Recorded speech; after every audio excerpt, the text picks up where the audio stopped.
Hello, good morning everyone. Good morning sir. बच्चों, हिंदी में हमने नई पोएम स्टार्ट की थी, बराबर है। चैप्टर नंबर 13 चांद का कुर्ता। और इसमें हमें कोई प्रकार दिया नहीं है। हमें कवि का नाम याद रखना है, रामधारी सिंह। ओके, लेकिन उनका जो पेट नेम है वो है दिनकर। Very good. तो ये बच्चों आपको याद रखना है। ओके, तो लास्ट वीडियो में हमने आधी पोएम देखी थी, तो उसके बारे में भी थोड़ा रिवीजन कर लेते हैं और हम आगे बढ़ते हैं बाकी की जो पोएम है उसके ऊपर। बच्चों, मैंने होमवर्क में इसकी ग्लोसरी दी थी, बराबर है। तो इसमें क्या होता है कि भाई अभी चांद जो है वो अपनी माँ के पास हट कर रहा है, जिद कर रहा है कि भाई मेरे को कुर्ता चाहिए, बराबर है। अभी जाड़े का मौसम आया है, यानी कि विंटर टाइम चल रहा है। तो चांद ऐसा बोल रहा है कि भाई मेरे को मेरी यात्रा पूरी करने में, यानी कि पूरी रात बिताने में बहुत ही दिक्कत होती है, बहुत ही ठंड लगती है, मैं काम चाहता हूँ, बराबर है, जम जाता हूँ। तो इसके लिए मेरे को कुर्ता चाहिए। चांद अपनी माँ को कहता है कि भाई अगर हमारे पास कोई कुर्ता नहीं है तो आप भाड़े से लेके आओ, भाड़े से यानी कि रेंट से लेके आओ, लेकिन कुर्ता लेके आओ और मेरे को चाहिए एक बड़ा सा जिंगोला मेरे लिए लेके आओ।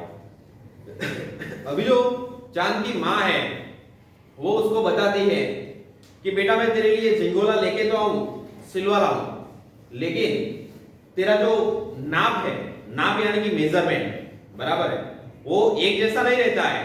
वो हम भी देखते हैं कि भाई चांद कभी कभी छोटा रहता है, फिर वो बड़ा होता जाता है, फिर पूनम के दिन क्या होता है भाई, फुल मुंडे हो जाता है, पूरा चांद आता है। बाद में क्या होता है, उसका कद धीरे धीरे करके वो घटता रहता है। तो चांद की जो माँ है वो उसको बताती है बेटा मैं तेरे लिए झिंगोला सिलाऊं, लेकिन कौन से माप का, क्योंकि तेरा जो माप है वो एक जैसा नहीं रहता है, डेली उसमें चेंजेस होते रहते हैं। तो क्या करूं। अभी आगे की पोएम हम लोग देखते हैं बच्चों।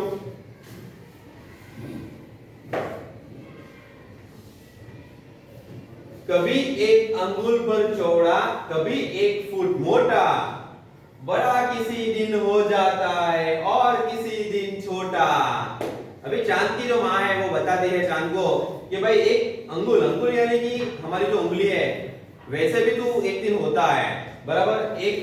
एक बार क्या होता है भाई, कभी कभी एक फुट होती है ना, उसके जैसा भी हो जाता है, कोई दिन बड़ा हो जाता है और किसी दिन छोटा, और कोई दिन तो कभी कभी छोटा भी हो जाता है, कभी कभी बड़ा हो जाता है, कभी कभी एक उंगली की तरह हो जाता है, कभी कभी एक फुट की तरह हो जाता है। तो मैं क्या करूं, कैसे तेरे लिए सिलाऊं मैं।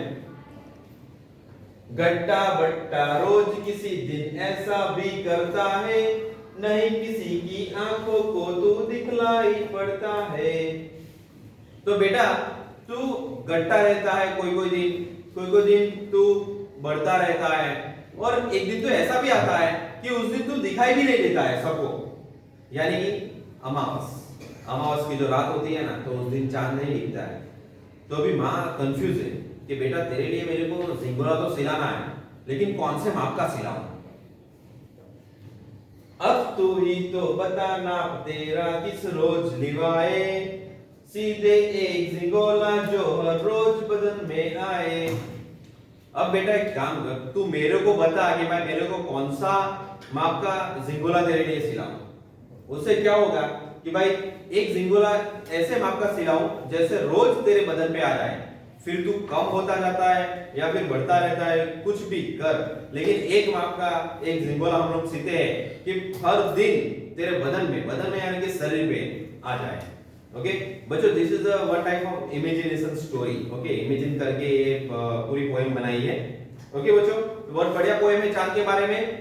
तो आज हम एक्सरसाइज भी करेंगे, और जो बच्चे घर पे बैठ के जो पढ़ रहे हैं, बराबर, अभी तो बहुत ही कम है, 2-3 बच्चे ही बचे हैं ऐसे, तो उनके लिए मैं पीडीएफ फाइल भी मैंने ग्रुप में रख दिया है, और इसके जो क्वेश्चन आंसर है तो इसका भी मटेरियल रखा है। तो प्लीज आप घर से भी वो क्वेश्चन आंसर और एक्सरसाइज सब कंप्लीट कर देना। ओके बच्चों, तो अभी मिलते हैं नेक्स्ट वीडियो में। Tata bye bye, see you.